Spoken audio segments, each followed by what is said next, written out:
स्वागतम सुस्वागतम. अमर हिंद मंडळ आयोजित 73व्या वसंत व्याख्यानमालेत आपणा सर्वांचं मनपूर्वक स्वागत करीत आहोत. या व्याख्यानमालेतील आजचे व्याख्यान पुष्प गुंफण्यासाठी वक्ते म्हणून आपणास लाभले आहेत माननीय डॉक्टर आनंद नाडकर्णी.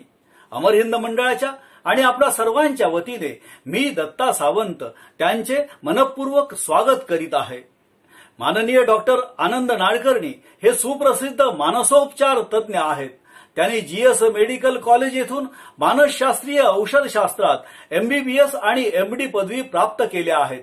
काही वर्ष केईएम रुग्णालयात सेवा केल्यानंतर त्यांनी स्वतःचे समुपदेशन केंद्र सुरू केले. 1986 मध्ये व्यसनमुक्ती केंद्र मुक्तांगण तर 1990 मध्ये मानसशास्त्रीय सबलीकरण संस्थेची स्थापना त्यांनी केली.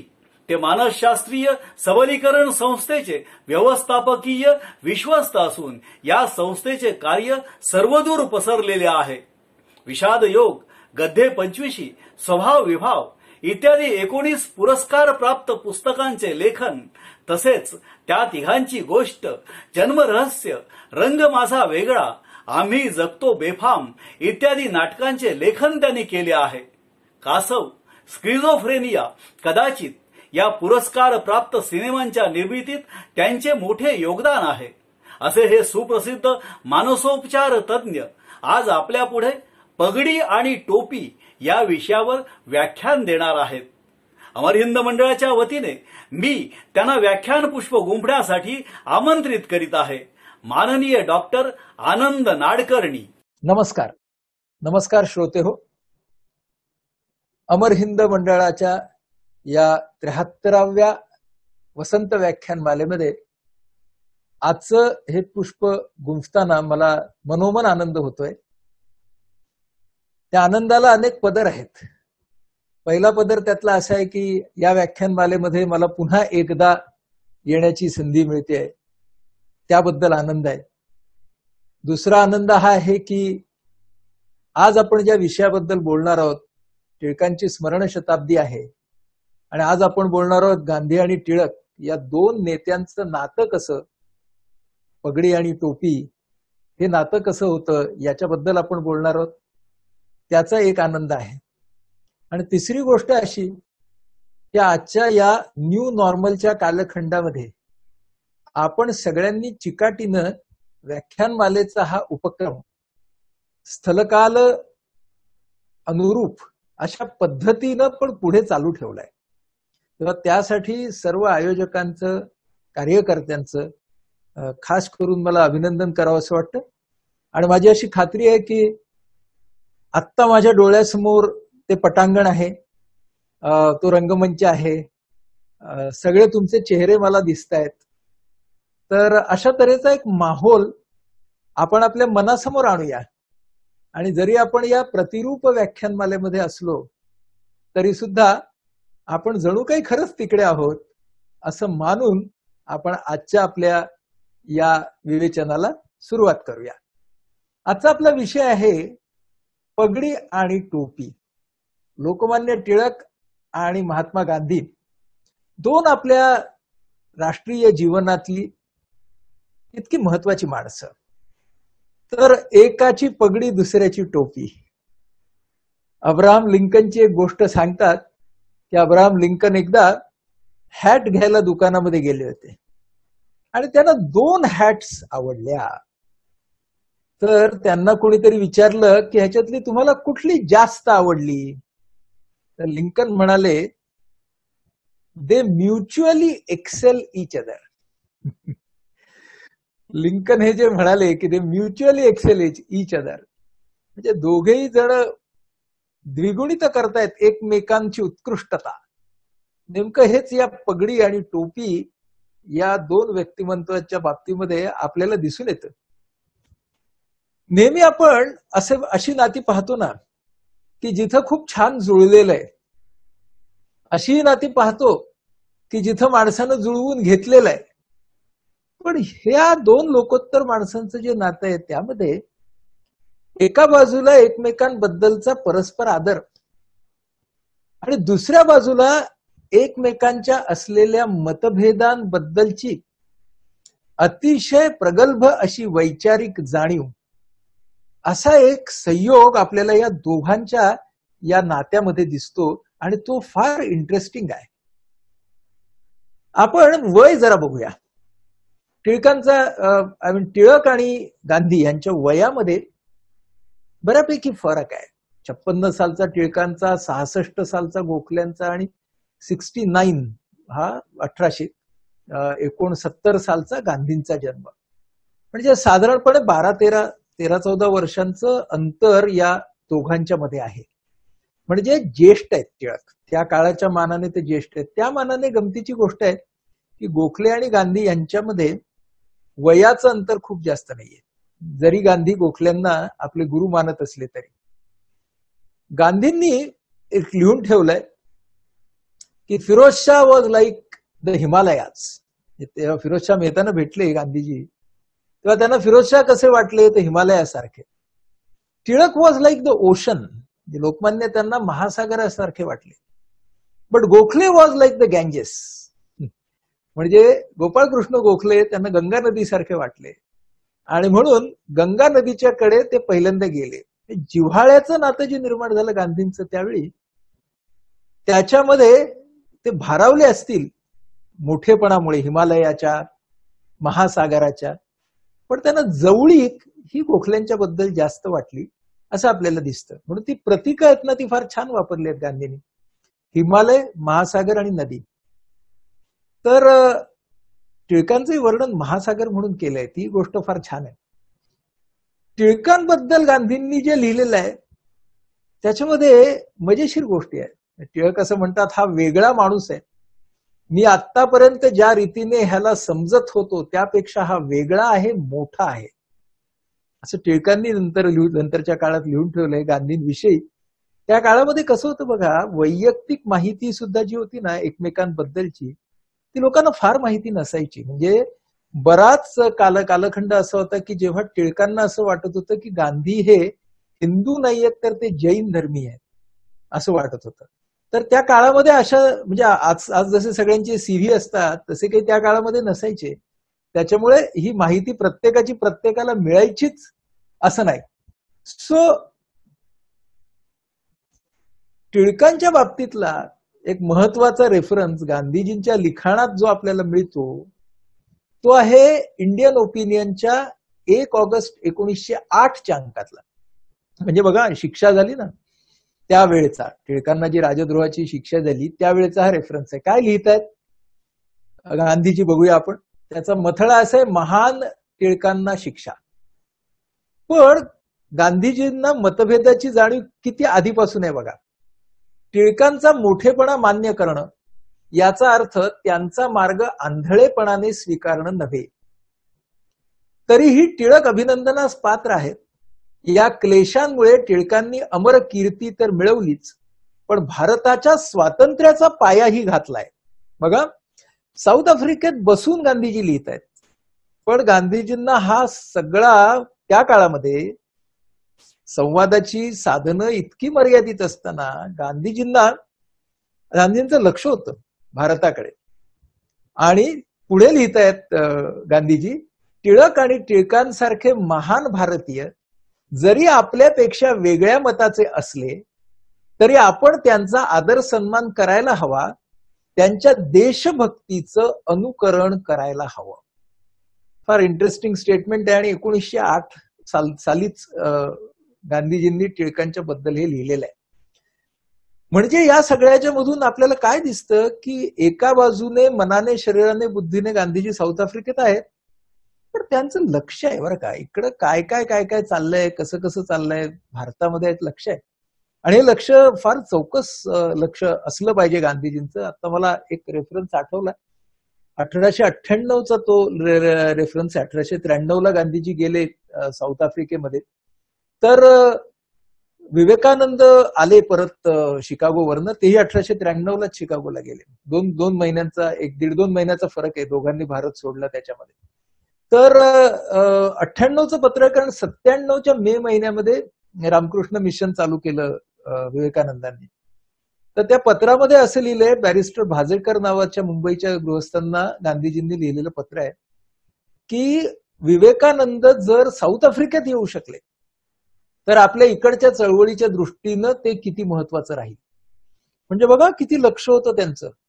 आणि हे पण लिहिलंय पुढे की स्वामीजींना वेळ जरी नाही मिळाला तरी रामकृष्ण मिशनचे कोणी ज्येष्ठ साधक जरी आले, संन्यासी जरी आले तरी सुद्धा मला चालेल, सहकारी त्यांचे आले तरी मला चालेल. म्हणजे गांधीजी कसे लक्ष ठेवून येते आपल्या इकडच्या घटनांच्याकडे हे फार इंटरेस्टिंग आहे. आणि अशा सगळ्या परिस्थितीमध्ये 7 जानेवारी 1915 गांधीजी भारतात परत येतात. साऊथ आफ्रिकेमधलं वास्तव्य त्यांचं संपतं. आहे ते छायाचित्र आता आपण पाहतो की ज्याच्यामध्ये गांधीजी आणि कस्तुरबा हे जानेवारी 1915 आले त्यावेळेला कसे दिसत होते आपल्या भारतात परत आले तेव्हा. आणि जवळजवळ 22 वर्षांनी अरेबिया नावाच्या बोटीतून गांधीजी परत आपल्या देशाकडे येतात.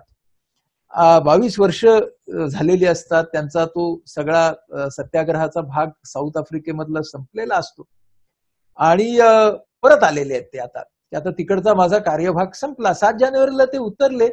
13 जानेवारीला बॉम्बे नॅशनल युनियन तर्फे त्यांचा मुंबईमध्ये सत्कार झाला. आणि गमतीची गोष्ट, अधिकृत आमंत्रण नसताना सुद्धा टिळक या सभेला हजर होते. म्हणजे टिळकांना हे माहिती होतं. आणि त्या भाषणामध्ये टिळक काय म्हणतात बघा, गांधींचा सत्कार करणं हे आपलं कर्तव्यच आहे. गांधी पती पत्नींनी परक्या देशात भारताच्या प्रतिष्ठेसाठी लढा दिला. भारतात गांधींसारखे अनेक सुपुत्र जन्मले पाहिजेत. गांधींच्या कार्यापासून आपण शिकायला हवं. हे लोकमान्यांचे शब्द आहेत. पुढे 11 फेब्रुवारीला गांधीजी टिळकांना भेटायला पुण्यात येतात. आणि 13 फेब्रुवारीला पुण्यात जो गांधीजींचा सत्कार होतो तिथे लोकमान्य हजर असतात. त्यामुळे ही गोष्ट फार इंटरेस्टिंग आहे की ह्या दोघांचे म्हणजे एकमेकांच्या ह्या समारंभामध्ये असणं ही गोष्ट खूपच महत्वाची. आणि पुढे आपल्याला असं दिसतं की म्हणजे अगदी पुढची गोष्ट सांगतो तुम्हाला की हे अनेक वेळेला मग सभा समारंभामध्ये सुद्धा एकत्र आले. म्हणजे टिळकांवरती राजद्रोहाचा 3रा खटला हा 1916 साली झाला बरं का. म्हणजे गांधीजी आल्यानंतर, ठीक आहे. आणि तो 3 खटले एकूण झाले टिळकांवरती राजद्रोहाचे. 3ऱ्या खटल्यामध्ये ते निर्दोष सुटले. तर हा 9/11/1916 सुरू झाला. पण त्याच्या जस्ट आधी म्हणजे 21, 22, 23 ऑक्टोबरला अहमदाबादेमध्ये मुंबईची प्रांतिक परिषद होती. आणि आता गांधीजी गुजरातेत आहे. तर टिळकांची मोठ्या थाटाची मिरवणूक काढली गेली. गांधी हे स्वागताध्यक्ष आणि आयोजक आहेत आणि मिरवणुकीला दोघे एका गाडीत बसलेले आहेत. लगेचच डिसेंबर 1916 मध्ये लखनौ काँग्रेस येते आणि तिथे टिळकांचा पुन्हा काँग्रेस प्रवेश होतो. कारण आता बघा 1916 असं आहे की त्यावेळेला टिळक हे भारताचे पहिले राष्ट्रीय पातळीवरचे असे नेते झालेले.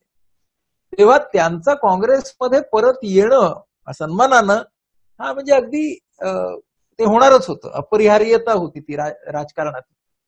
तेव्हा विषय नियामक समितीवरती प्रांतीय प्रतिनिधींची निवड करायचा हे असतो. त्यावेळेला लोकमान्य गांधींना शिफारसीने त्याच्यावरती नेमतात. लोकमान्य ते महात्मा या ग्रंथामध्ये सदानंद मोऱ्यांनी लिहिलंय की अशा परिस्थितीत टिळकांची सावध आणि समतोल राजकीय प्रज्ञा कामाला आली. त्यांनी बळेच गांधी निवडून आल्याचं सभेच्या अध्यक्षांच्या अधिकारात जाहीर केलं. म्हणजे थोडक्यात नॉमिनेटेड रिप्रेझेंटेटिव्ह केलं. आजच्या भाषेत त्या समितीवरती अध्यक्षांना जो काही अधिकार होता त्याच्यामध्ये त्यांनी म्हणजे निवडणूक हो न हो त्यांनी गांधींना त्या समितीवरती मात्र घेतलं. ही गोष्ट महत्वाची. काय होतं की या दोघांच्या डोक्यामधले बरेचसे विषय होते ना ते बऱ्यापैकी सारखे होते. म्हणजे एक साधं उदाहरण घेऊ आपण, आता उल्लेख निघाला म्हणून. आपल्या संपूर्ण लिखाणामध्ये गांधीजींनी सगळी गोरी नोकरशाही जी आहे ती आपल्याकडे येऊन किती प्रमाणात शोषण करते आणि हे सगळे विषमतेला कशा पद्धतीने पुढाकार देत आहे त्याच्यावरती सतत टीका केलेली आहे. अगदी 1930 साली मिठाचा सत्याग्रह जेव्हा झाला त्यावेळेला सुद्धा गांधीजी आपल्याला पगारांमधली तफावत या सगळ्या प्रशासनातल्या अधिकाऱ्यांची, गोऱ्या अधिकाऱ्यांची खास करून, हे आपल्याला दाखवून देतात. 1916 मध्येच टिळक सुद्धा आपल्याला हेच सांगतात की लोकशिक्षणाला पैसा नाही आणि कलेक्टरचा पगार मात्र 2500 रुपये.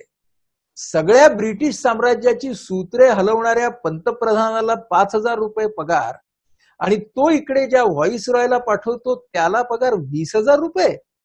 जा आणि खा, हे हिंदुस्थान संबंधीचं इंग्लंडचं तत्व आहे. म्हणजे जे काही टिळक म्हणतात ते बऱ्याच वेळेला पुढे एको झालेलं आहे गांधीजींच्या पुढच्या स्टेप्स मधून.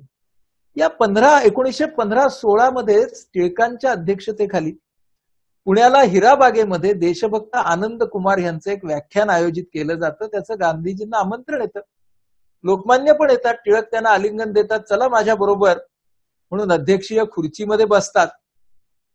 सभा झाल्यानंतर टिळकांचे काही पाठीराखे लोकमान्यांना विचारतात, इंटरेस्टिंग डायलॉग आहे, ब्रिटिश आणि बनियाची गाठ पडेल तेव्हा हा मात करेल. बनिया म्हणजे गांधी. ब्रिटिश आणि बनियाची गाठ पडेल तेव्हा हा मात करेल, हा तर समर्थक. टिळक म्हणतात, चुकता आहात. भारत फिरल्यानंतर हा बदलेल.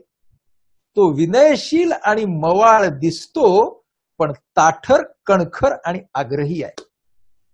लोकमान्यांचं किती छान हे ऑब्झर्वेशन आहे बघा. आणि त्यातली एक मेख बघा काय.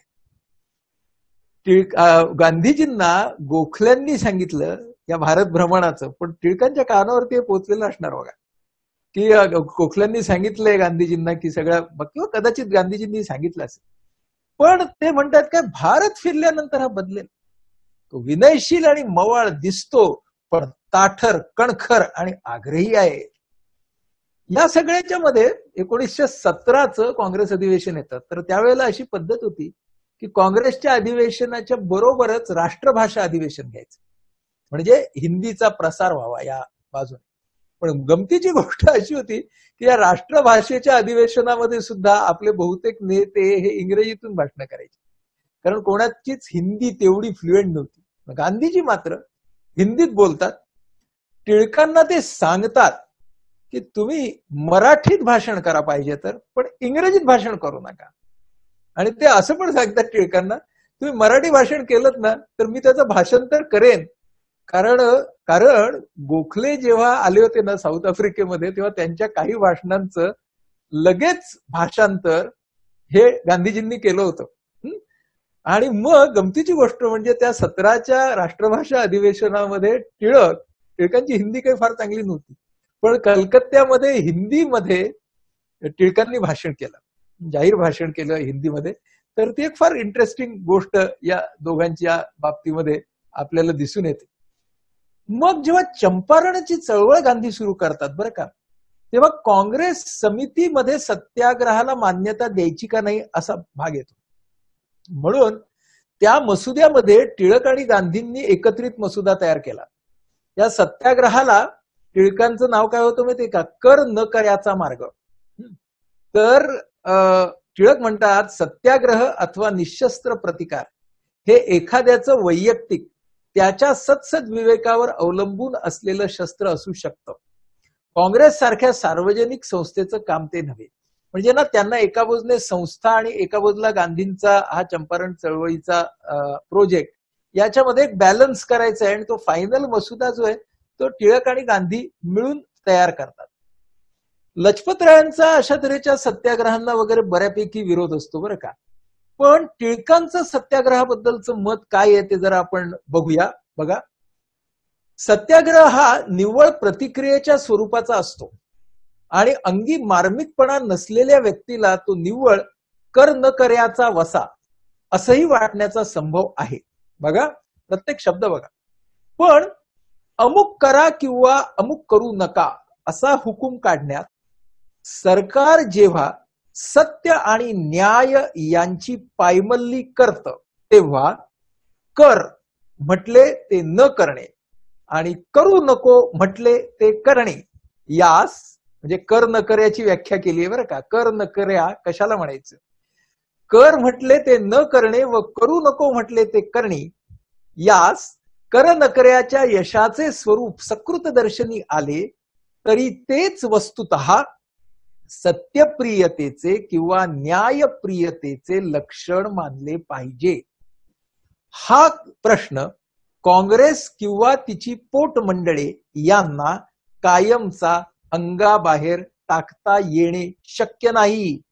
प्रोफेटिक आहेत लोकमान्य इकडे की अशा तऱ्हेचा प्रश्न काँग्रेस किंवा त्याची पोटमंडळे यांना कायमचा अंगाबाहेर टाकता येणं शक्य नाही असं लिहिलेलं आहे. या सगळ्या सुमारास 18 साली 17 मार्चला अहमदाबादला गिरणी संपवतो. हा गांधीजींचा दुसरा एक प्रोजेक्ट त्यांच्या पहिल्या भागातला. आणि त्यावेळेला जे टिळक लिहित आपल्या गांधीजी लिहित आहेत ते फार छान आहे. गांधीजी काय म्हणतात बघा, ते का म्हणतायत ते पुढे सांगतो. गांधीजी म्हणतायत, भारतातील लाखो लोक ज्यांचे चाहते आहेत आणि ज्यांच्यासाठी आपले प्राण द्यायलाही तयार आहेत असे टिळक महाराज हे एकमेव नेते आहेत.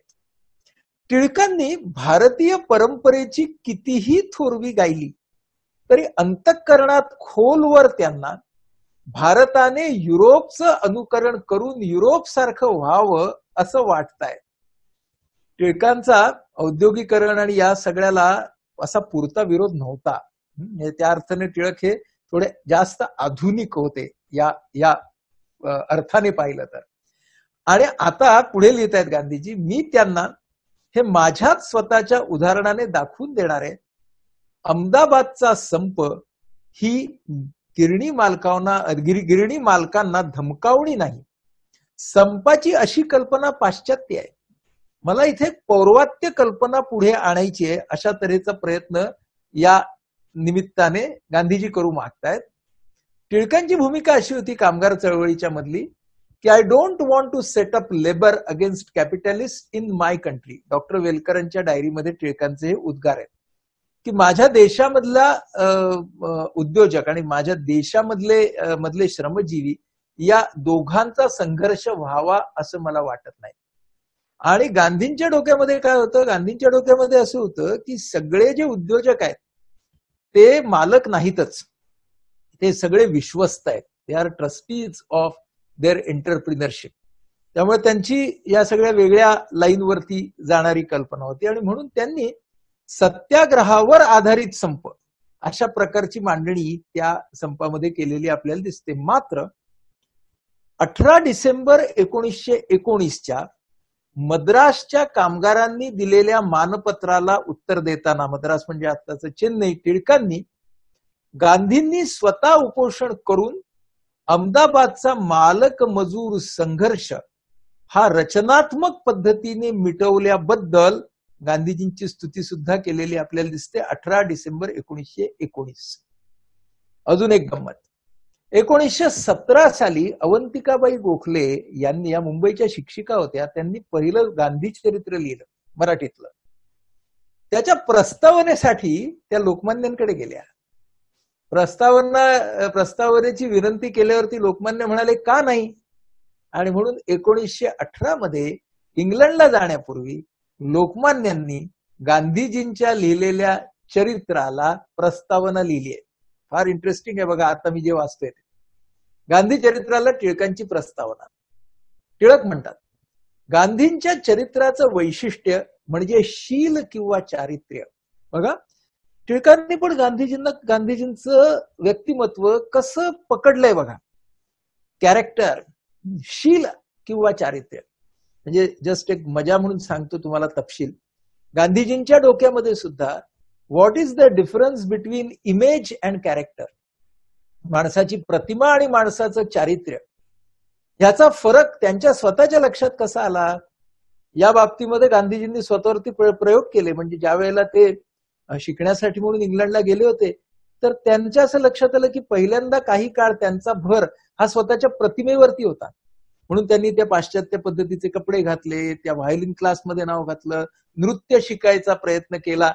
मग त्यांच्या हळूहळू लक्षात आलं की ही प्रतिमा आहे आणि आपल्याला जायचंय ते शीलाकडे, चारित्र्याकडे, character, from image to character. आणि तो जो गांधीजींचा प्रवास आहे हा टिळकांना कळलेला आहे बघा.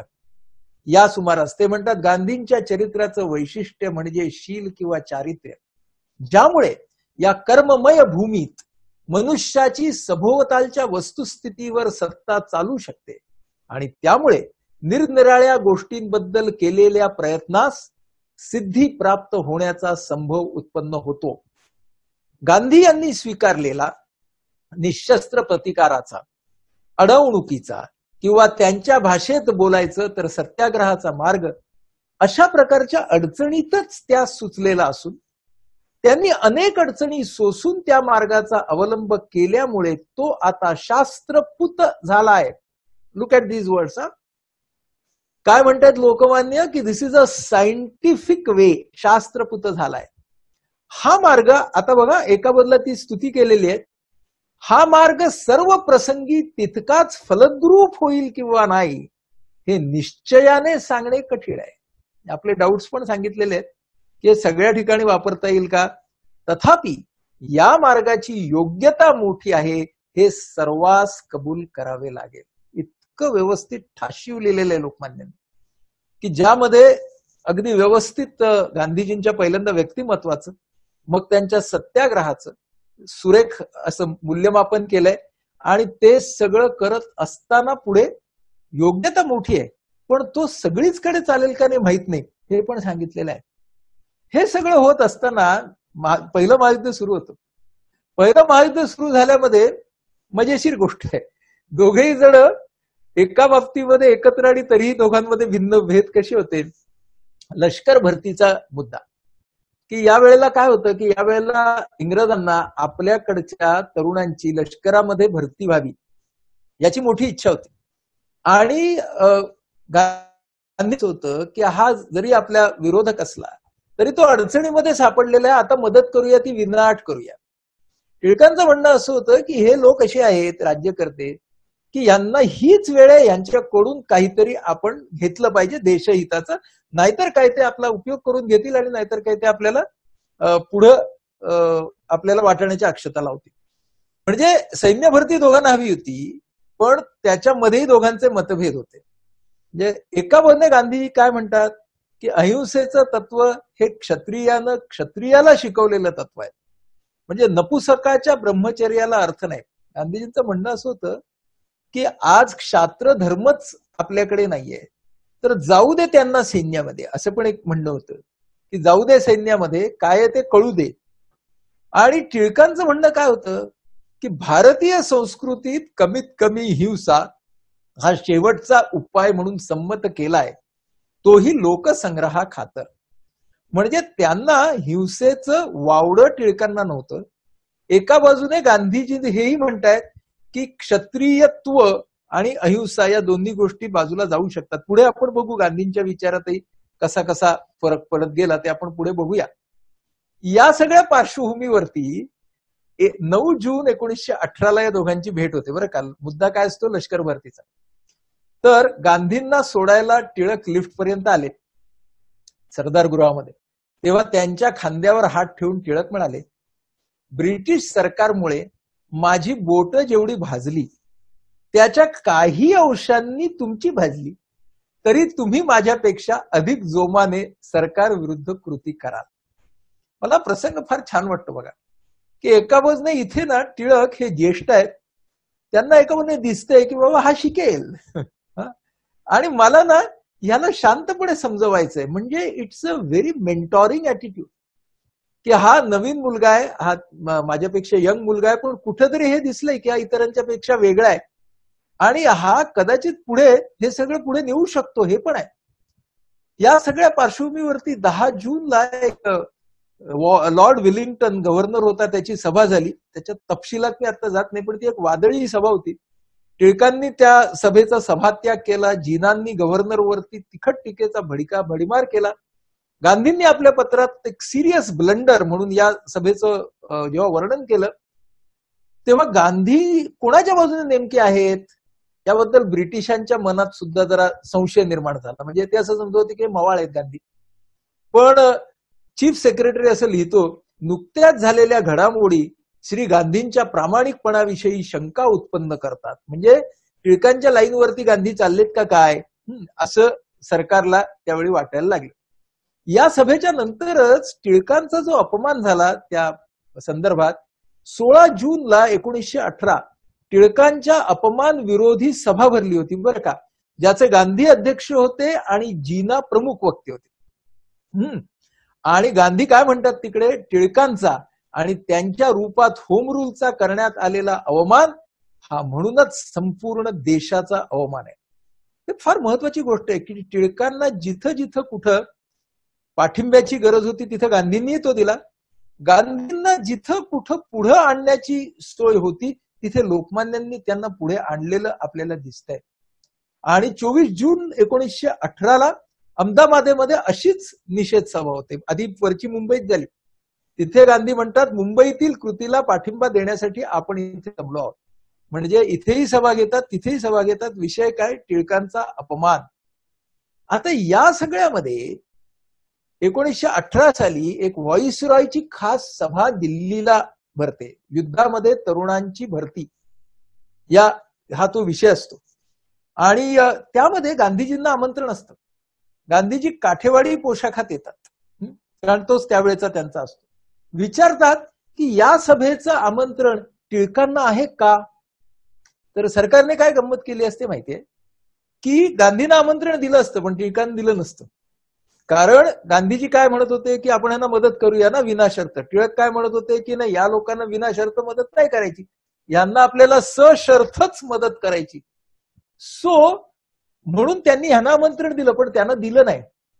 तर छान शब्द आहेत गांधीजी वापरतात की टिळक या सभेला नसणं म्हणजे नवरदेवाशिवायची वरात आहे. तर ही नवरदेवाशिवायची वरात मी नाही काढू देणार. म्हणून टिळकांना तार जाते आणि टिळकांच्या साठी ट्रेनची अरेंजमेंट होते. 2 दिवसांनी टिळक येतात आणि मग ती व्हॉइसरॉयची खास सभा सुरू होते. त्याच्यामध्ये हे दोघे जण आपापला स्टँड पुन्हा मांडतात. ह्याचे जे इतिवृत्त आहे त्याच्यावरती स्वाक्षर आहेत. लोकमान्यांनी मोडीमध्ये, गांधींनी गुजरातीमध्ये सही केलेली आहे आणि बाकी सगळ्यांनी इंग्रजीमध्ये सह्या केलेल्या आहेत. म्हणजे जरी ते मतभेद होते या प्रश्नाबद्दल किंवा इतर प्रश्नाबद्दल, तरी ना ते एकमेकांच्या मध्ये फूट पाडायच्या प्रयत्नांना दोघेही ओळखून होते. ही बाब किती महत्वाची आहे बघा, की आमच्या मधले मतभेद असतील पण तिसरा माणूस जर आमच्या व्यापक देशहिताच्या ध्येयामध्ये जर खोडा घालत असेल तर आम्ही मात्र तिथे एकटे येणार. याच 1918 मध्ये सदाशिवराव सोमणांनी युद्ध प्रयत्नांच्या संबंधित टिळक आणि गांधींची चर्चा कशी झाली ते त्यांच्या आठवणीत सांगितलंय. ते सोमण लिहितात, महात्मा गांधींनी लोकमान्यांना तुमचे मार्ग डेव्हिलिश म्हणजे दुष्टपणाचे आहेत असे कठोर वाक्प्रहार केले. लोकमान्यांनीही त्यांना आमची बोट या कामी जितकी जळाली आहेत त्याच्या शतांश जर तुमची जळाली असती तर तुम्ही आमच्या पुढे 40 हात उडी माराल अशी माझी खात्री आहे. अशा गोष्टी तितक्याच स्पष्टपणे पण मृदू शब्दांनी सांगितल्या. म्हणजे इथे लोकमान्यांचे आपल्याला फार कौतुक वाटतं. आणि गांधी पण स्पष्ट वक्ते आहेत, गांधी पण कणखर आहेत, त्यांची मतं मांडतायत. लोकमान्य त्यांना त्या व्यक्तीबद्दलचा आदर राखूनही आपले मुद्दे समजून देत आहेत. या परिस्थितीमध्ये 1918 साली जेव्हा मुंबईची काँग्रेस भरते तेव्हा गांधी निर्णय घेतात काँग्रेसला न जाण्याचा. टिळक त्यांना त्यांच्या प्रकृतीच्या चौकशीचं पत्र पाठवतात, ज्याला गांधीजी उत्तर देतात आणि म्हणतात आपल्या सहानुभूतीविषयी मी आपला ऋणी आहे. माझ्या आरोग्याविषयी आपण कसे बरं आलिप्त राहू शकाल. तर आता हे का तिथे जात नाहीत गांधीजी ते सांगतो. ते पुढे त्यांनीच लिहिलंय बघा. ते काय म्हणतात, सत्याग्रहाला तुम्ही केवळ दुर्बलांचं हत्यार म्हणून ओळखता. माझी या चुकीच्या मताला फशी पडण्याची इच्छा नाही आणि काँग्रेसमध्ये तुम्हा दोघांविरुद्ध संघर्ष करण्याची इच्छा नाही. दोघं म्हणजे टिळक आणि अॅनी बेझंट. तुम्हा दोघांविरुद्ध संघर्ष करण्याची इच्छा नाही. माझ्या स्वतःच्या सूत्रावर दृढ विश्वास आहे आणि माझी खात्री आहे की माझी तपश्चर्या परिपूर्ण असेल तर तुम्ही आणि श्रीमती बेझंट दोघेही माझ्या सूत्राचा स्वीकार कराल. मी धीर धरू शकतो.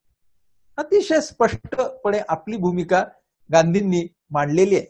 मजेची गोष्ट आहे सत्याग्रहाच्याच बाबतीतली. म्हणजे इथं असे त्यांचे थोडे मतभेद साधनांच्या बाबतीतले, ज्याकडे आपण पुढे पुन्हा एकदा येऊ. गांधी आणि टिळकांचा एक वादविवाद कसा झाला पुढे ते आपण बघू. पण या सुमारास टिळकांवरती व्हॅलेंटाईन चिरोल या माणसानं, हा एक तर पत्रकार होता, त्यानं टिळकांना फादर ऑफ इंडियन अनरेस्ट असं म्हणाले, असं तो म्हणाला. म्हणजे भारतीय असंतोषाचे जनक हे आपण जे पॉझिटिव्हली टिळकांना म्हणतो ते तसं लिहिताना त्याने पॉझिटिव्हली नाही लिहिलं. त्या चिरोलवरती टिळकांनी खटला केला आणि मग त्यातला सगळ्यात मोठं कोर्ट लंडनमध्ये होतं, म्हणून पहिला हा एका अर्थानं, दुसरा मंडाले हा पण त्या अर्थानं परदेश नव्हता तो, पण मोठा प्रवास होता. तर टिळक लंडनला गेले 19 साली आणि त्यावेळेला या चिरोल खटल्यामध्ये कार्लसन नावाचा वकील होता. तर या वकिलाने टिळकांना विचारलेले प्रश्न आणि उत्तर हे जरा बघा, म्हणजे इंटरेस्टिंग आहे. बघा, कार्लसन विचारतो, सभा आणि विनंत्या यांना तुम्ही पोरखेळ म्हटलं आहे ना, म्हणजे टिळकांनी त्यांच्या लिखाणात. टिळक म्हणतात, होय, जेव्हा त्यांचा उपयोग नाही तेव्हा ते पोरखेळच. कार्लसन विचारतात, पण या पलीकडे काय करायला हवं? टिळक म्हणतात, निशस्त्र प्रतिकार. बघा, कार्लसन म्हणजे काय? टिळक, स्वतः दुःख सोसून प्रतिकार करणे. टिळकांचे दोन्ही रिस्पॉन्सेस बघा, पहिला आहे निशस्त्र प्रतिकार, दुसरा आहे स्वतः दुःख सोसून प्रतिकार करणं. कार्लसन विचारतात, स्वतः दुःख सोसण्याने प्रतिकार कसा होतो? टिळक उत्तर देतात, धार्मिक भावनेने आपण दुःख सोसलं. धार्मिकाचा अर्थ आध्यात्मिक, आध्यात्मिक किंवा धार्मिक भावनेने आपण दुःख सोसलं म्हणजे इतरांवर त्याचाही परिणाम होतो असे धर्मग्रंथात सांगितले आहे. मला तुम्ही सांगा, गांधींच्या सत्याग्रहाचाच विचार, त्याचाच प्रतिध्वनी आपल्याला टिळकांच्या या साक्षीमधून दिसत नाही का? 1919 साली काय झालं? टिळक इंग्लंडमध्ये असताना या चिरोल खटल्यासाठी गांधीजींची रॉबर्ट बिला विरुद्धची चळवळ झाली. या दरम्यान डॉक्टर साठे यांना टिळकांचं पत्र आहे. पत्र असं आहे, आपण मिस्टर गांधींना पूर्ण पाठिंबा दिला पाहिजे हे मी आधीच कळवलं होतं. टिळक ज्या वेळेला चिरोल खटल्यानंतर येतात त्यावेळेला टिळकांचा मुंबईत जाहीर सत्कार होतो आणि टिळक म्हणतात, आपण परदेशात असल्यामुळे आपणाला गांधींच्या या चळवळीत भाग घेता आला नाही याचे आपणाला वाईट वाटते. म्हणजे तिथं असूनही लोकमान्यांचं सगळं लक्ष इथे होतं. हा त्यातला पहिला महत्वाचा मुद्दा आहे. मग काय होतं की टिळकांचं ना खूप आर्थिक नुकसान होतं हो त्या खटल्यामध्ये आणि तो खटला ते हरतात. पण त्या निमित्तानं टिळकांच्यासाठी निधी उभारला गेला आणि त्यासाठी गांधींनी प्रयत्न केले. त्याला टिळक पर्स फंड असं म्हणायचे.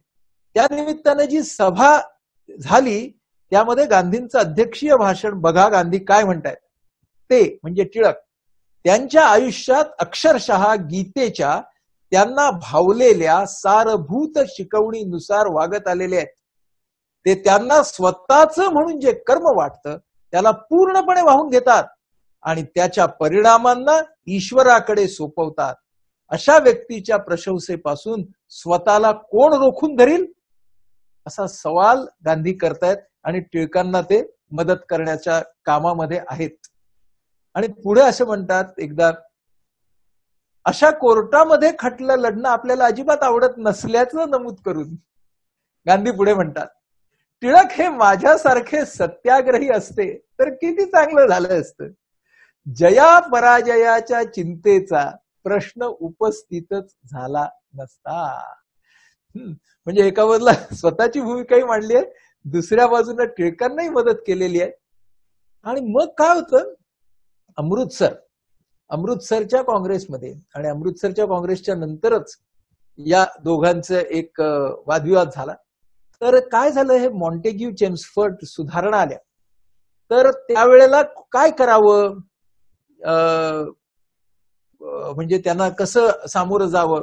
तर गांधी असं म्हणतात की भगवद्गीतेच्या भाष्यकाराला आवाहन करतो की आपली संस्कृती आणि भगवद्गीतेची शिकवण मान्य असेल तर त्यांनी श्री मॉन्टेग्यूंना मैत्रीचा हात पुढे करावा. आणि अशी ती गमतीची गोष्ट आहे. आणि त्याच्यामध्ये जिनांचं मत, गांधींचं मत, टिळकांचं मत, हे सगळी मतं ही मंडळी मांडायचे बरं का. आणि या वेळेला म्हणजे जिनांचं मतही गांधींसारखंच होतं, म्हणून टिळकांना विरोध करताना इंटरेस्टिंगली जिनांनी गांधींचा उल्लेख महात्मा असा केलेला दिसतो. लोकमान्य हे अमृतसर काँग्रेसला लोकप्रियतेच्या शिखरावरती आहेत आणि तिथं म्हणजे त्यांना जाताना सुद्धा पुण्याहून निघाले तर प्रत्येक ठिकाणी थांबत थांबत थांबत लोकमान्य तिथे गेलेले आहेत. तर काय होतं, एक सभा, एक बैठक असते, सभा नाही बैठक असते कुठल्या तरी समितीची, विषय नियामक किंवा अशा, आणि गांधीजी पण त्याचे मेंबर आहेत. तर ठरलेली वेळ पाळण्याच्या बाबतीमध्ये गांधीजी फारच काटेकोर होते. तर टिळकांना यायला उशीर होतो. का उशीर होतो की ते जिथे राहत असतात तिथपासून ते बाहेर पडतात, तर लोक पाया पडायचे, लहानग्या मुलांना, अर्भकांना त्यांच्या पायावरती ठेवायचे, त्यांचे आशीर्वाद घ्यायचे, टिळक महाराज असं सगळं. तर गांधीजी आपले टिळक उशिरा पोहोचतात. तर मग गांधीजी आपली नापसंती त्यांना सांगतात बरं का, की तुम्हाला यायला उशीर झाला आणि आम्ही खोळंबलो होत वगैरे असं काहीतरी बोलले असतील. टिळक काय म्हणतात गांधींना बघा, हा दिवस पाहण्यासाठी मी खूप काम केलंय, तुम्ही असं काम केलं तर तुमचाही दिवस येईल. म्हणजे खूपच इंटरेस्टिंग रिमार्क आहे हा टिळकांचा, की हा दिवस पाहण्यासाठी मी खूप काम केलंय, तुम्ही असं काम केलं तुम्हाला भी दिन आ जाएंगे यार. आणि नंतर तसं झालेलं आपल्याला दिसतं की त्यावेळेला मग जेव्हा गांधींची लोकप्रियता एका प्रकारे पीकला, शिखराला पोहोचते, तेव्हा त्यांच्याहीसाठी असंच घडत असतं. पण हा फार मजेशीर रिमार्क आपल्याला दिसतो. ह्या अमृतसरच्या काँग्रेस नंतर 30 एप्रिल ते 4 मे 1920 गांधीजी सिंहगडावरच्या टिळकांच्या बंगल्यावर उतरले होते. त्यावेळेला त्यांच्या किमान 2 भेटी झाल्या होत्या आणि त्या दोघांमध्ये त्यांच्यामधले मतभेद, मतभिन्नता आणि ध्येयाची एकवाक्यता याचा या 2 अत्यंत चतुर माणसांनी निश्चितपणे उहापोह केला असणार. अॅनी बेझंटवर टिळकांनी केलेली टीका ह्या संदर्भात गांधींनी या भेटीबद्दल सरलादेवी चौधुराणींना पत्र लिहिलंय. त्यामध्ये गांधीजी लिहितात, काल आमची टिळकांशी गाठ पडली. ते स्पष्ट म्हणाले की त्यांच्याजवळ माझा संयम नाही आणि ठोसास ठोसा देण्यावर ते विश्वास ठेवतात.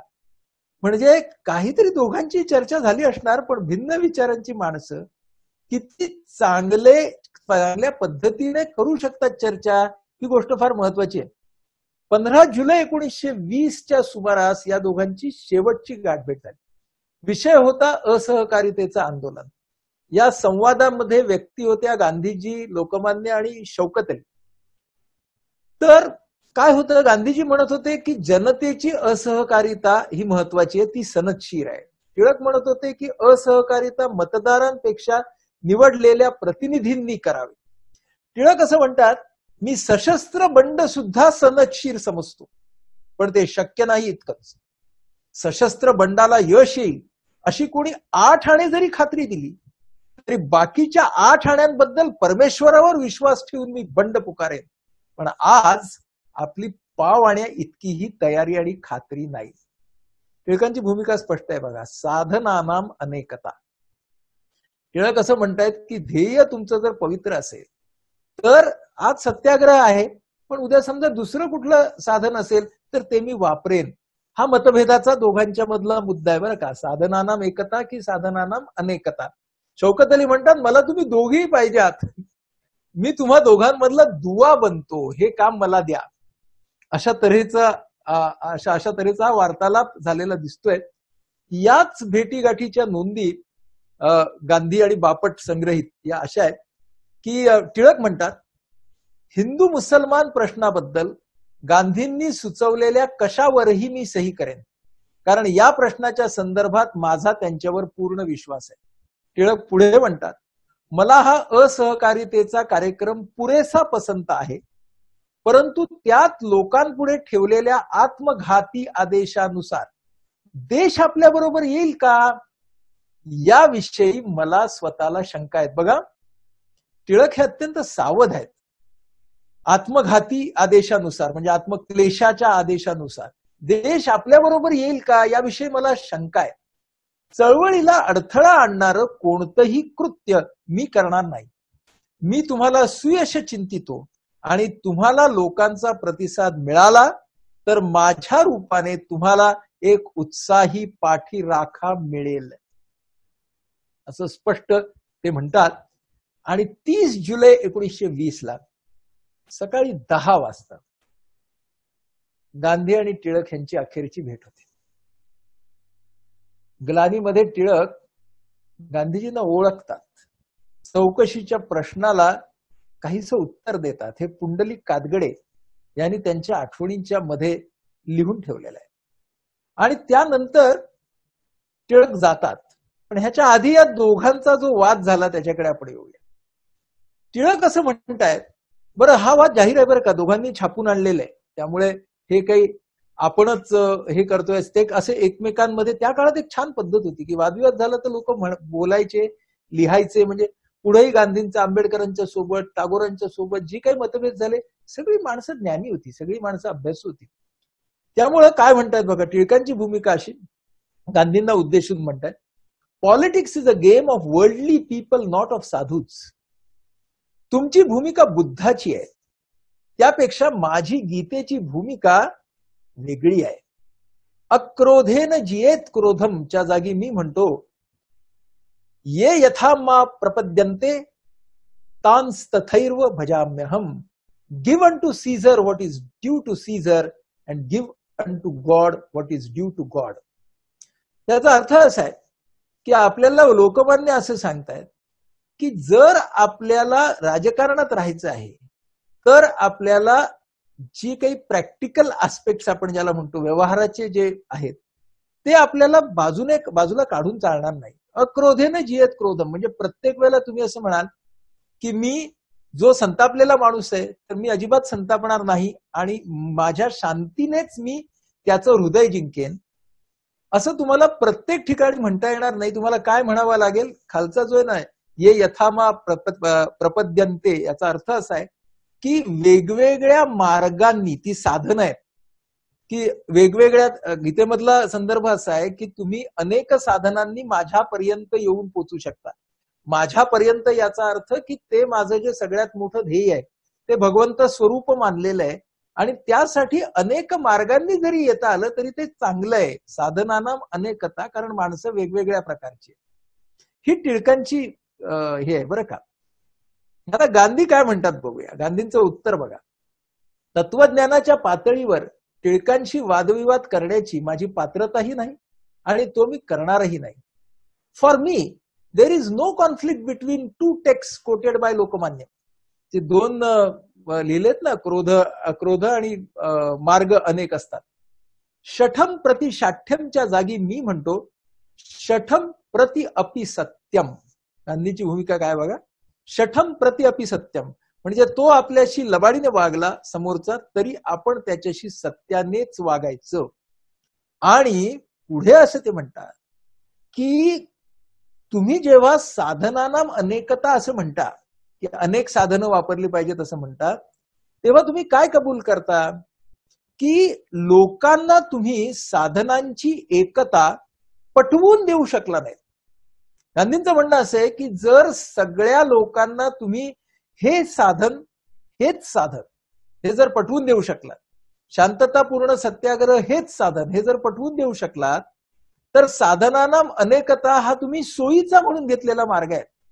तुम्ही साधनांची एकता करण्याचा प्रयत्न तरी करून बघा. म्हणून गांधीजी काय लिहितात, आपला एका अर्थी हा इंटलेक्च्युअल लेझिनेस आहे, अन्यथा आपण माझ्या भूमिकेप्रत आला असता. एकावरनी कठोर टीका आहे. म्हणजे ते असं सांगतात, इंटलेक्च्युअल लेझिनेस याचा अर्थ असा आहे की सगळ्यांना तुम्ही अनेक मार्ग वापरा अशी सूटच देऊन टाकताय ना, ती सूट का द्यायची. बुद्धिवादाने आपण त्यांना एका साधनावरती का नाही आणायचं. किती तात्विक पण किती विलक्षण हा दोघांच्या मधला मतभेदाचा मुद्दा आहे बघा. म्हणजे आता तुम्हाला कळेल, हा जो संस्कृत श्लोक होता मराठीत सांगितल्यावरती कळेल बघा. हा श्लोक असा आहे, भजती मज जे जैसे भजे तैसा चित्यासनी, माझ्या मार्गास हे येती लोक कोणी कडूनही. ही गीताई म्हणजे आपल्याला कळेल मराठी. म्हणजे लोकमान्य काय म्हणतायत, जोपर्यंत साध्य पवित्र आहे तोवर साधनांची अनेकता चालेल. गांधीजी म्हणतायत, आपले टिळक म्हणतायत, एकच साधन उत्तम असा अट्टहास नका करू, असं टिळकांचं गांधींना सांगणं आहे. गांधी म्हणतायत साध्य पवित्र असेल तर साधनही आपोआप पवित्र होतं, अपवित्र साधनांनी पवित्र ध्येय कधीही गाठता येत नाही. आणि म्हणून मला असं वाटलं की या दोघांचा समन्वयाचा श्लोक काय आहे, तर समन्वयाचा दोन्ही भूमिकांचा श्लोक हा आपल्याला दिसतो गीतेमध्येच. कारण गीतेवरतीच चर्चा चालली आहे, तर समन्वयाचा शोध सुद्धा गीतेमध्येच आपल्याला शोधायला पाहिजे. समन्वयाचा शोध हाय, श्रद्धेने ज्या स्वरूपास जे भजू इच्छिती जसे, त्यांची तीची वशी श्रद्धा स्थिर मी करीतो स्वये.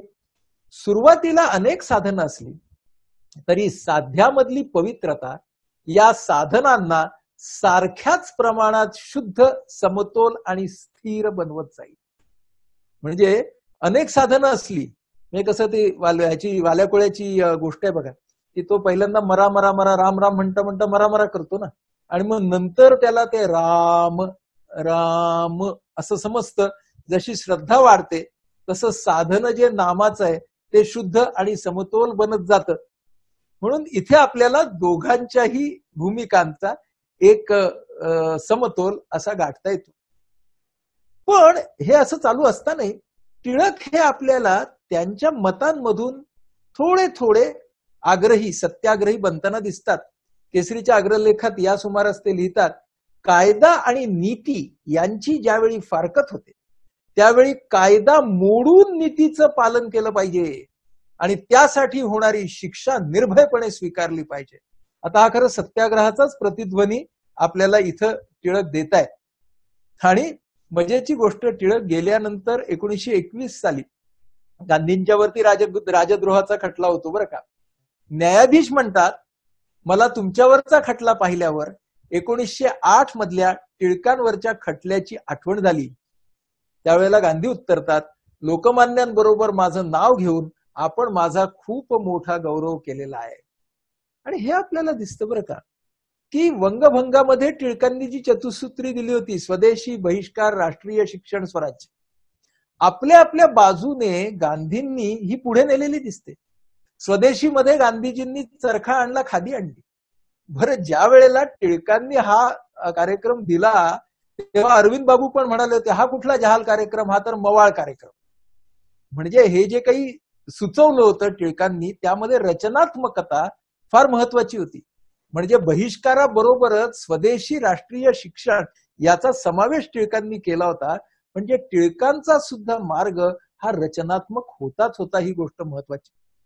टिळकांची भूमिका ही होती की मवाळ ह्याचा अर्थ काय, तर टिळक असं म्हणायचे की मुठभर बुद्धिमान पुढाऱ्यांचं राजकारण असता कामा नये. असामान्य त्यागी क्रांतिकारकांचा मार्ग ही व्यक्तिवादी आहे.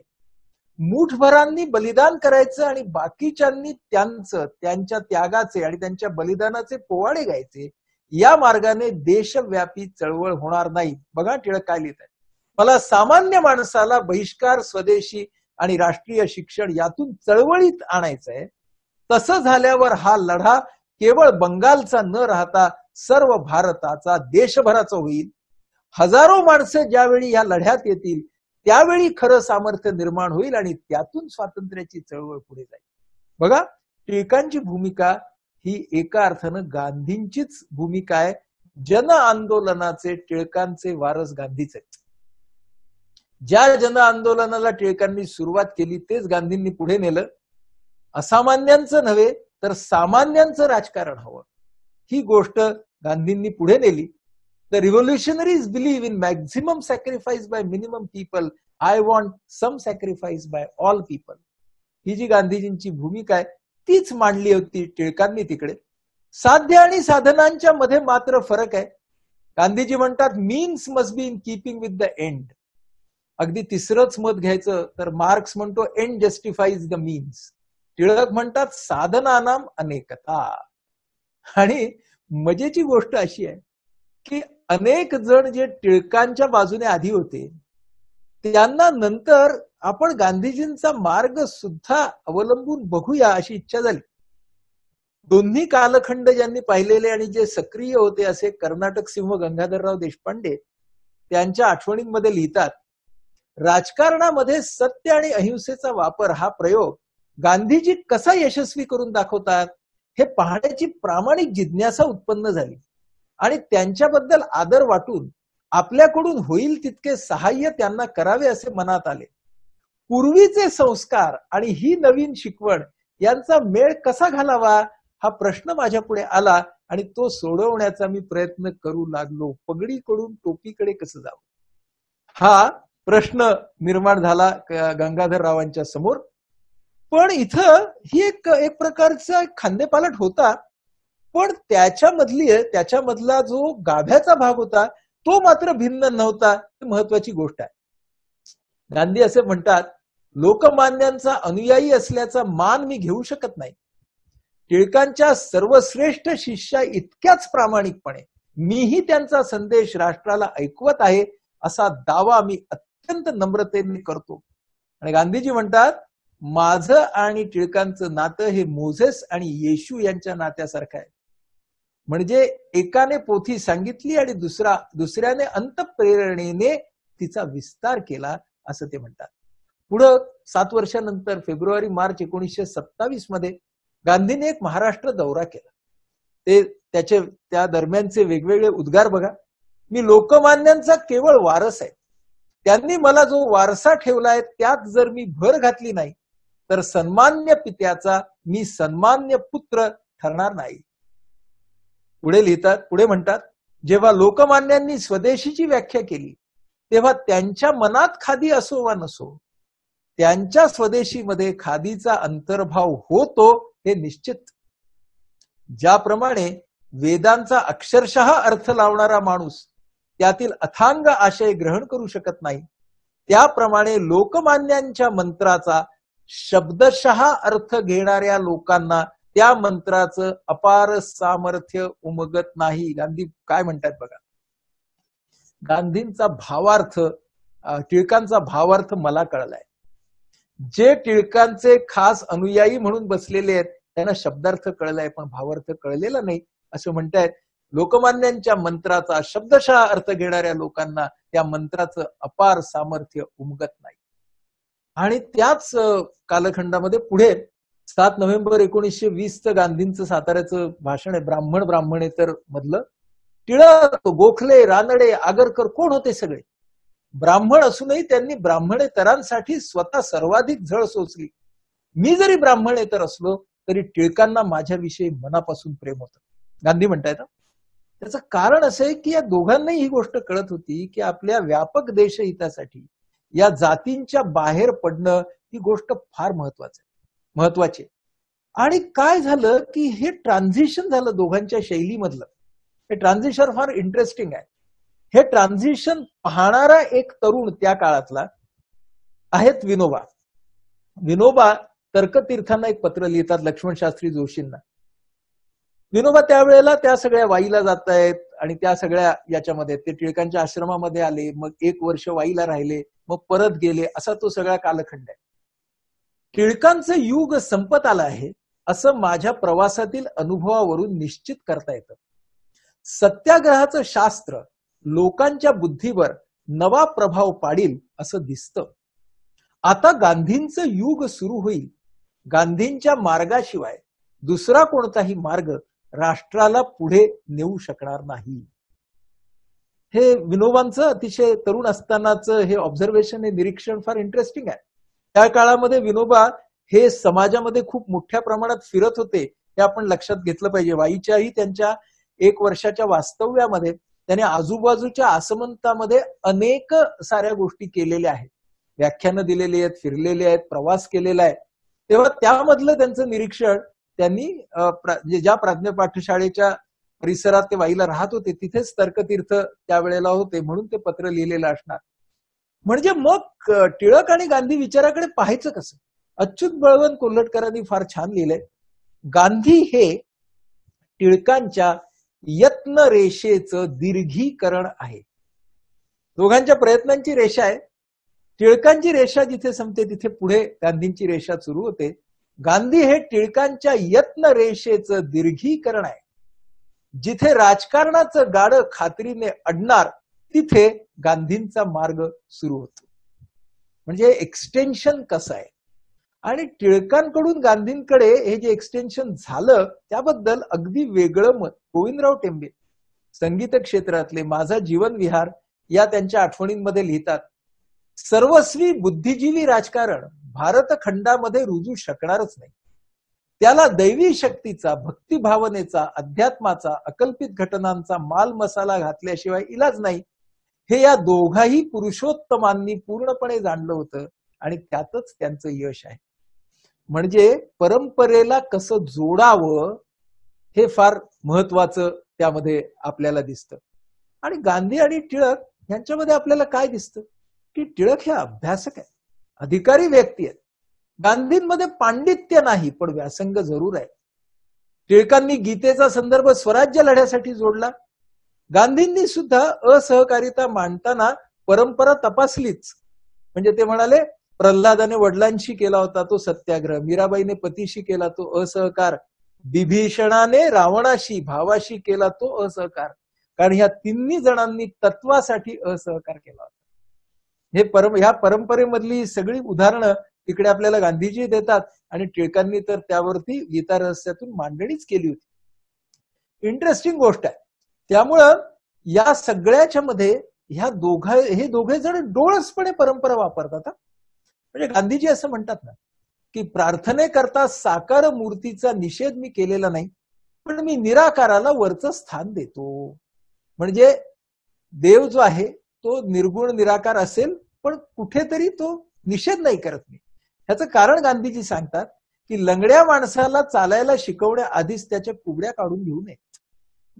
म्हणजे या दोघांची पुन्हा या अध्यात्माकडे, या धर्माकडे आणि त्याला व्यापक देशहितासाठी वापरताना काय पद्धतीचा, ज्याला आज आपण इन्क्लुझिव्ह अप्रोच म्हणू, हा दोघांच्या मध्येही होता. टिळकांमध्ये आपल्याला तो दिसतो आणि गांधींच्या मध्ये सुद्धा आपल्याला तो दिसतो. त्यामुळं टिळक असते तर काय झालं असतं गांधींच्या काळामध्ये, याचं एक उत्तर नची केळकरांनी देऊन ठेवलंय. आणि नची केळकर हे टिळकांचे अनुयायी, त्यामुळे त्यांनी लिहिलेल्याला खूप छान महत्व आहे, ते आपण वाचूया.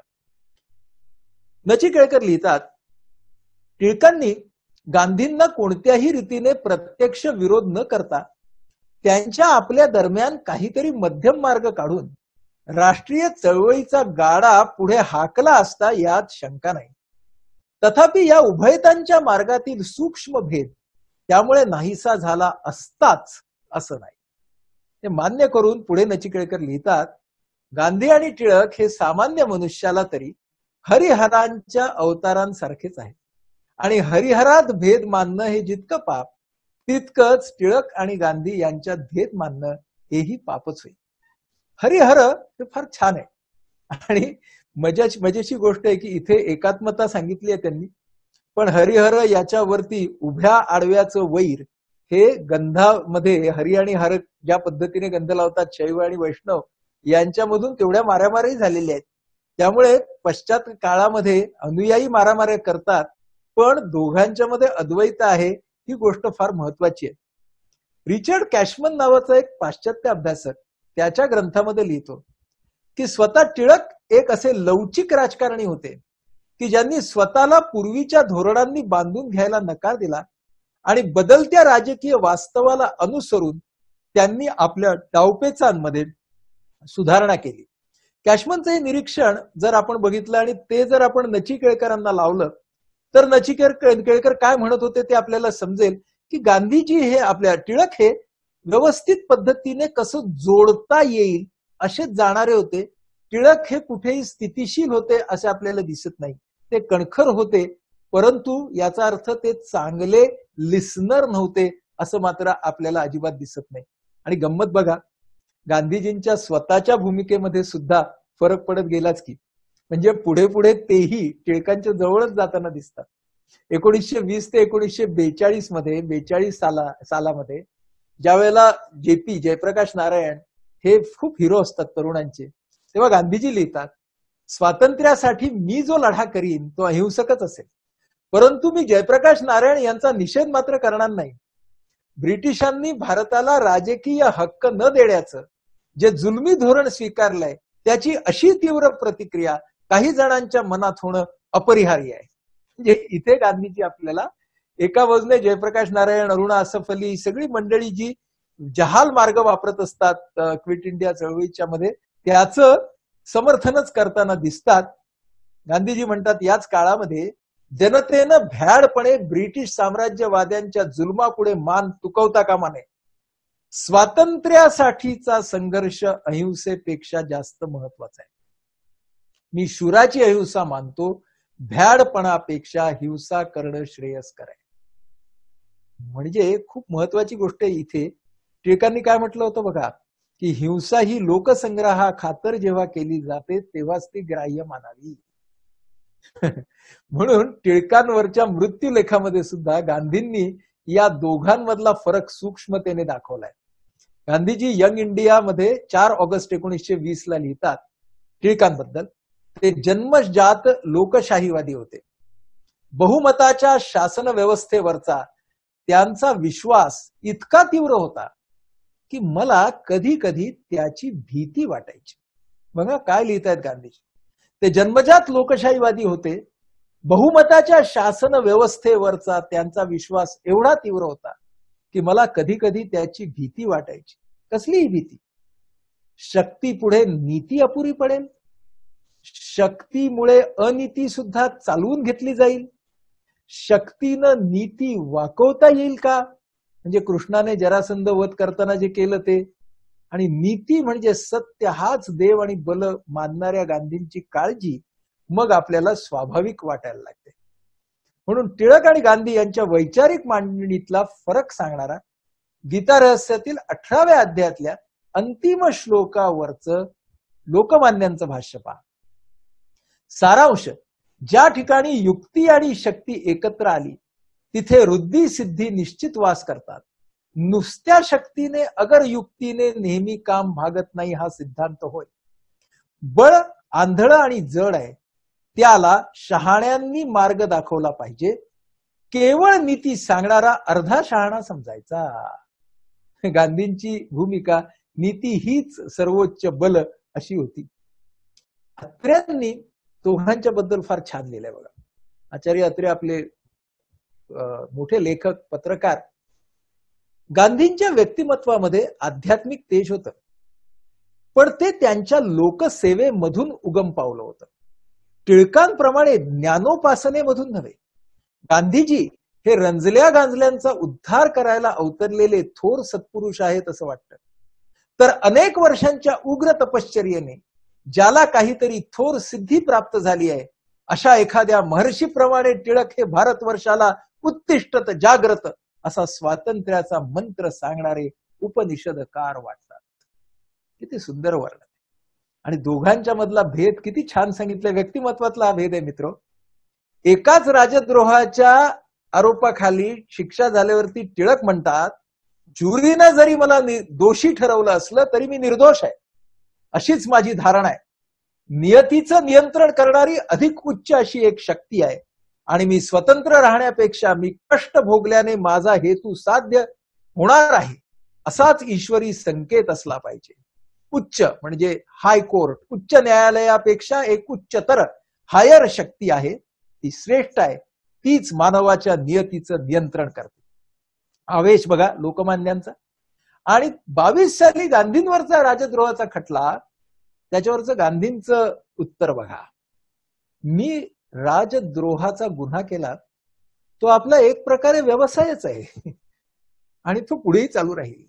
माझी राजनिष्ठा लयास जाऊन मी राजद्रोहाकडे का वळलो याबद्दलची माझी कारण मीमांसा आपल्याला पटत असेल तर आपलं आसन सोडून माझ्या चळवळीचा आदर करावा, न्यायाधीशांना सांगतायत. पटत नसेल तर माझ्या गुन्ह्यांबद्दल कायद्यात नमूद असलेली जास्तीत जास्त शिक्षा मला द्यावी. दोघांच्या भूमिकेमधला फरक बघा कसा आहे. आणि तरी दोघेही किती ठाम आहेत ते बघा. आणि म्हणूनच आपल्याला असं वाटतं की एका बाजूने त्या दीर्घ यत्न रेषेचं पुढचं दीर्घीकरण लोकमान्यांकडून गांधीजींच्याकडे आलेलं हे आपण जर समजून घेतलं तर आपल्याला आपला इतिहास आणि त्याच्यामधल्या या व्यक्ती अधिक प्रगल्भपणे समजून घेता येतील. की अरे मतभेद असतात, वादविवाद असतात, स्वतःची भूमिका ठाम ठेवून सुद्धा सहकार्य करता येतं. जेव्हा तुमचा व्यक्तिगत स्वार्थ तिकडे नसतो आणि व्यापक देशहित समोर असतं तेव्हा तुम्ही हे करू शकता. जेव्हा मुळातच तुमचं ध्येय संकुचित नसतं तेव्हा तुम्ही हे करू शकता. आणि दुसरी गोष्ट की आपापल्या भूमिकांना बळकट अशा अभ्यासाची, व्यासंगाची जाणीव असेल तर त्यामधून व्यापक ध्येय मतभेदांच्या वारूवरती स्वार होऊन व्यापक ध्येय पुढे जातं, मागे नाही राहत. हेच जणू काही या दोघांच्या मधलं नातं आपल्याला सांगतं. आणि म्हणून लिंकन जे म्हणाला होता ते म्युच्युअली एक्सेल इच अदर. कारण शेवटी पगडी असो वा टोपी या दोघांनाही डोक्याला म्हणजे शिराला प्रतिष्ठाही द्यायची असते आणि संरक्षणही करायचं असतं. हा त्या हेतूंमधला एकात्मतेचा भाव असतो. आणि म्हणून जवळजवळ 100 वर्षापूर्वी आता लोकमान्य जेव्हा निवर्तले आणि लोकमान्यांचा मृतदेह खाली आणला गेला, त्या देहाचा भार खांद्यावर घेण्यासाठी मोठे मोठे पुढारी पुढे आले. त्यात गांधी होते. त्यांनी ताटीला हात घातला तेव्हा कोणीतरी त्यांना अडवण्याचा प्रयत्न केला. त्यांना सांगितलं तुम्ही ब्राह्मण नसल्यामुळे खांदा देऊ नये. गांधी थबकले, खाली मान घालून त्यांनी विचार केला. मग एकदम मनाचा निर्णय घेऊन ते उद्गारले, लोकसेवकाला जात नसते. पुढे होऊन त्यांनी लोकमान्यांच्या मृतदेहाचा भार खांद्यावर घेतला आणि गळत्या पावसात यात्रा चालू झाली. हे वर्णन दुर्दम्य या कादंबरीमध्ये गंगाधर गाडगिळांनी केलंय. दुसऱ्या खांद्याला शौकत अली होते. काकासाहेब गाडगिळे लिहितात, एक युग संपलं, एक प्रहर संपला आणि ज्याचा संपला त्याने आपल्या खांद्यावरील श्रद्धेची आणि प्रयत्नांची अखंड वीणा त्याच क्षणी दुसऱ्याच्या खांद्यावर दिली. हरिभजन अबाधित राहिलं. भारत खराच भाग्यवान. या दोन्ही महात्म्यांना वंदन करून जे हरिहर दोघांना म्हटलं होतं त्याच ओळी बघूया. हरिहरा भेद नाही नका करू वाद. हरिहरा भेद नाही नका करू वाद. दोघांच्या मध्ये फरक आहेत ना. एक एकाचे हृदयी गोडी साखरेच्या ठाई. भेदकाची आड एक वेलांटीचं नाड. उजवे वाम अंग एक एकाचेच अंग. डाव काय उजवं काय, आड काय अल्याड काय पल्याड काय. शेवटी दोन्ही व्यक्ती आणि दोन्ही व्यक्तिमत्व ही एकाच व्यापक ध्येयाला वाहिलेली नव्हती का. मग आपण लोकमान्य विरुद्ध गांधीजी असा विचार करायचा का लोकमान्य आणि गांधीजी यांच्यामधले भेद लक्षात घेऊन त्यातला समन्वय शोधायचा. या निमित्तानं या दोघांच्याकडून व्यक्ती म्हणून काय शिकायचं, समाज म्हणून काय शिकायचं, हे जर आपण लक्षात घेतलं तर आपण सगळेजण अभिमानाने म्हणू शकू, जननी जन्मभूमीश्च स्वर्गातपि गरीयसी. माझी जन्मभूमी आहे ती मला स्वर्गापेक्षाही जास्त आदरणीय आहे. हे आपण या दोघांच्याकडून शिकूया. आणि लोकमान्यांच्या या स्मृती शताब्दीच्या दिवशी लोकमान्य आणि गांधीजी या दोघांकडूनही शिकत शिकत पुढे जाऊया. जय हिंद.